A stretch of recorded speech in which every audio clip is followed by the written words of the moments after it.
Hello ladies and gentlemen, and this is 6.5 of Mrs. Quinn's geometry class. Today we're going to talk about trapezoids, and I'm going to start us off with the trapezoid angle theorem. In a trapezoid, consecutive angles between a pair of parallel sides are supplementary, which means they add to equal 180. So we're going to start off with the proof of that. And let's go ahead and try to come up with these justifications together. I'm going to start off with what I'm given. The trap is a trapezoid.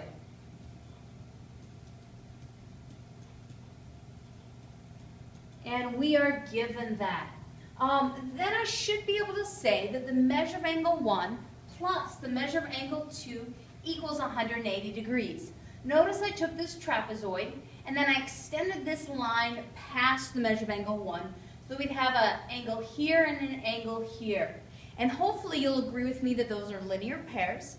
So I can use the linear pair theorem. Because we all know that the sum of linear pairs by the theorem equals 180 degrees. Now I should be able to say that the measure of angle 2 equals the measure of angle P.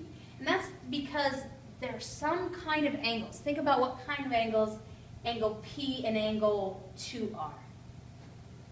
Hopefully you'll agree they're corresponding. So I'm going to say because they're corresponding angles postulate, I can say that they equal each other. Then I should be able to substitute the measure of angle P into this statement right here and say measure of angle 1 plus the measure of angle P equals 180 due to the substitution property.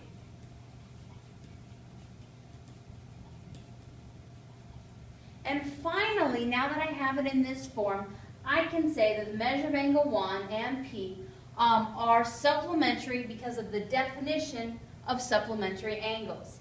If I've said that they are equal to 180, now I can say they're supplementary. Definition of supplementary angles.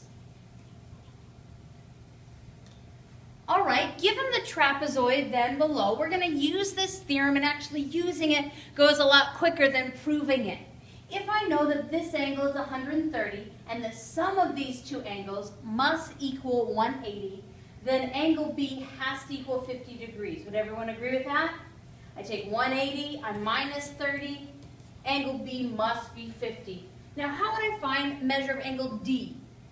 Well, the exact same method, right? I take 180 minus 101 and hopefully end up with 79 degrees. Does everybody agree with that? All right, let's move on. With an isosceles trapezoid symmetry theorem, my isosceles trapezoid is right here. But notice that it could be inscribed inside an isosceles triangle.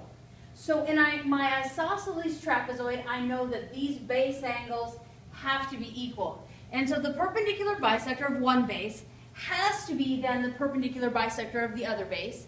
If it bisects this base, it must bisect this base and be the perpendicular bisector for both.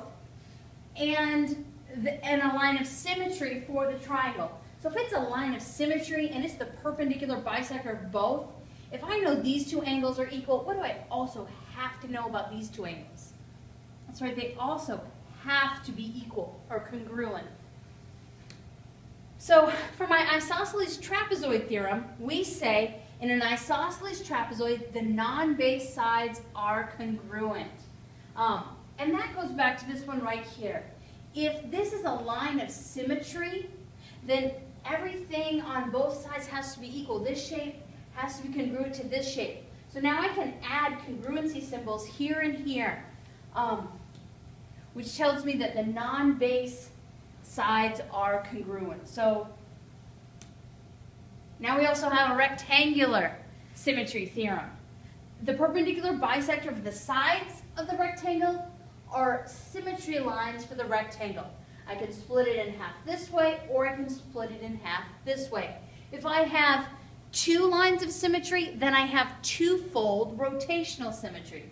Because notice I could rotate it once to be itself, and then rotate it one more time to be itself. So I could rotate it twice.